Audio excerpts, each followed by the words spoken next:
Okay. I mentioned that we met in Brazil. Indeed. What did you learn about organizing a diving trip for, what was it, like 30 people maybe? Like actually diving? The ones that actually dove Yeah.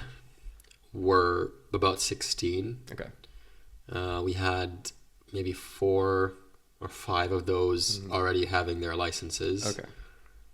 Plus me, so maybe 6. Mm. And then the others, all new discovery divers, as we call them. Wow.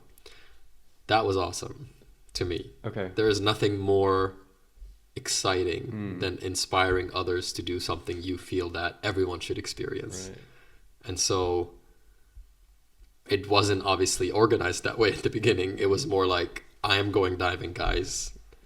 If anyone wants to come, who is already a diver, feel free to come over. Yeah.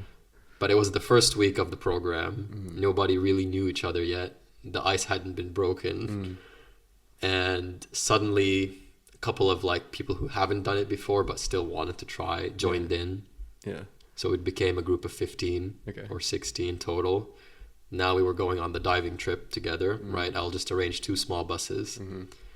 But kind of like a little snowball effect. You underestimated the people of SSP. I underestimated wanted to have a good time. Exactly. And how much, I think beyond just having a good time, I underestimated how much people wanted to be out of the school environment and to be in a more casual one. Yeah. And to really get to know people in a kind of a getaway. I'm assuming that was part of the motivation for some people. Right. Maybe everybody had something different they wanted to get out of it, perhaps. But Yeah. I think that was a big part of it. So yeah, it was stressful, Okay. but also really exciting. Yeah. Because I definitely love logistics, especially planning trips. And so in 4 or 5 days, 50 people decided they want to come on this trip. So I started talking to like bus companies, 3 different accommodations on the island, the diving center, the ferry people to know how the ferry works. I've never been on this island. I know nothing about it. Okay. Right. Some of the locals gave me good tips from the program, and they helped with translation, which was very good. But Shout I out still, Felipe. yeah, yeah, that was the second trip to Ilhabela for sure. Oh, okay. But no, seriously, that was a really cool experience to be able to help Yeah. people break the ice like that. I'm glad you enjoyed it, because as I I was did. on the trip, I was kind of worried if I was in your position, it would have stressed me the fuck out. The first day was definitely more stressful than the second, because that's the day I had to worry about if people could sleep properly, you know.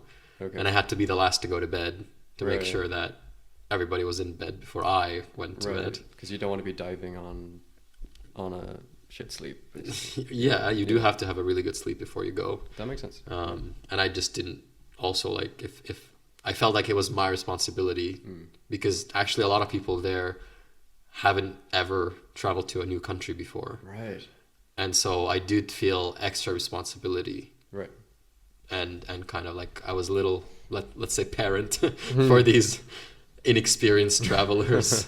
Like the ones who've been around, like I wouldn't worry about them, right? Yeah. They'll figure their life out. But there was a large amount of people whose experience in traveling was quite low. Yeah. So yeah, that was it. It was Okay. amazing. Yeah. Broke the ice, got me a little bit of street cred, which is not a bad thing. No. And yeah.